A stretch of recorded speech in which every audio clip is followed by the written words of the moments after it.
Hey, good morning. This is Mayor Valensky with Driving Markets, driving while talking about markets. Remember, anything said in this piece is an opinion only. It's not investment advice, not financial advice, and hopefully you make money and give you a bit more broader knowledge on where we're going with financial markets, a bit of education, and empower you to make hopefully the right decisions. Okay, so let's have a quick recap where overall the markets were at yesterday, what was driving markets, and we'll talk about three areas. We're going to talk about Tesla, Goldman Sachs mainly, and Nvidia. So three different sectors. Okay, let's move on. So the markets yesterday were essentially down. The Dow was down nearly 400 points.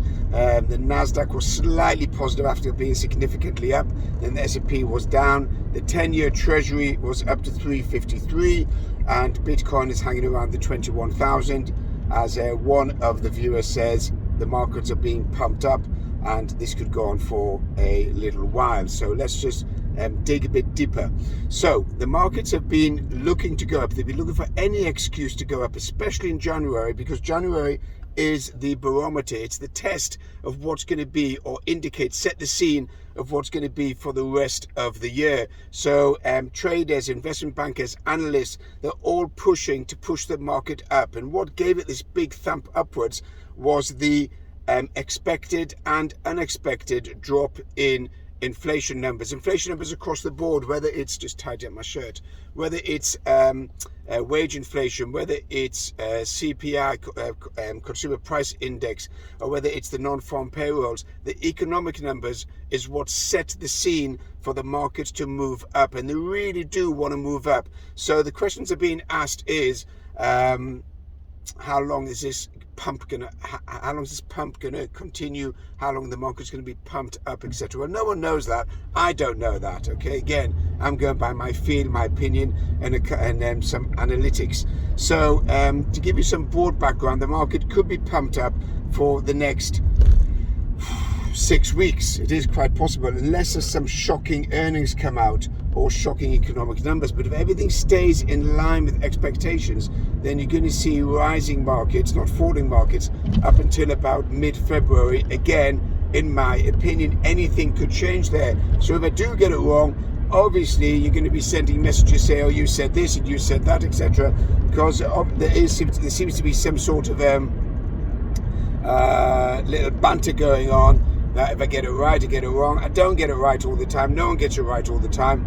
And I also get it wrong a lot of the time. Okay, so just take that into account. However, my view is that since the undercurrent, and since there is a push by traders, by Wall Street, by the investment bankers to get this market up, I don't think any real negative news is going to dampen the scene or dampen the enthusiasm. Now, looking at that, let's look at three individual shares in three different sectors. Let's first of all take Goldman Sachs. Goldman Sachs came out with a horrendous report. Not only its investment bank revenue was significantly down, it's going to lay off 3,200 workers and maybe more going forward. Their shares dropped 6%. Remember, Goldman Sachs is one of the bellwethers of the banking sector. On the other hand, Morgan Stanley came out with better than expected results, and they shot up. So there's obviously a mixed bag going on here between which banks are making money, which banks aren't making money. Overall, the banking sector should be making money with rising interest rates, but that could be on the retail side. On the investment side, due to 2022 being such a disastrous year for investment banking, then you could see the investment bank arm pulling down the banks. Remember, you've got Bank of America reporting as well, and Charles Schwab this week. So that'll also give us a good indication and guidance as to where the banking sector is running at. Looking at another sector, Tesla. Now, Tesla shot up yesterday because its China sales had shot up, and they reduced the price of the car in China. So again, Tesla was sold off all the way down to around about $101 a share, and subsequently has bounced up significantly, and it was looking a buy around about the $100 or $90 a share. I think it's going to continue rising in the near term, and looks like it's moving further and further away from the $90 or $100 a share, and you could see maybe an increase in their sales as they go on. 1 second, please. So that's interesting. So that's an interesting sector. Nvidia also, semiconductors also picked up. So you had three sectors there: the banking sector, you've got the manufacturing, car, retail sector, and you've got the semiconductor sector. Now, each of those had different performances as far as the markets are concerned. So you had a mixed bag from the banking and the manufacturer, which is Tesla, EV, electric vehicles. You had that moving up, and you also had Nvidia and semiconductor sector moving up. Where we're going to go from here, it's really difficult to say. I do think that the market's going to move up, as I said yesterday. I think Bitcoin is probably going to move up to around about the $25,000 level before being sold off again. Okay, that seems to be a major mental block or major resistance level around about the 25,000 level. There's been many articles written over the weekend that people can see Bitcoin this year at $50,000 to $100,000. Can't discount it. Maybe. I don't see it, but I say maybe. Okay, I personally see it going the other way. It all depends where we go on economic numbers. My hard view is that we're in for a tough 2023 with rising interest rates and rising inflation and a massive economic slowdown. Again, one of the viewers mentioned, where's unemployment going to be this year? And I said it's going to be around about the in the near term, you have 4.5%, and you could see it move up to 6% in the US. Remember, you've got PPI, Producer Price Index, out also this week. That's another inflation measure at manufacturing level.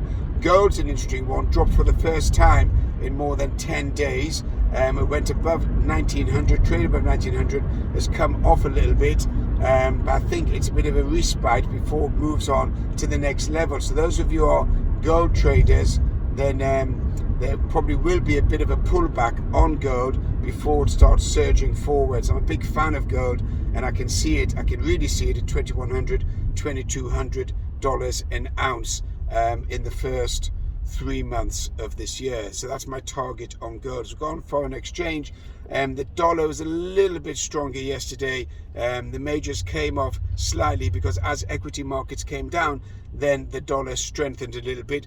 Bonds is interesting to see where US 10-year Treasury bond will go from here.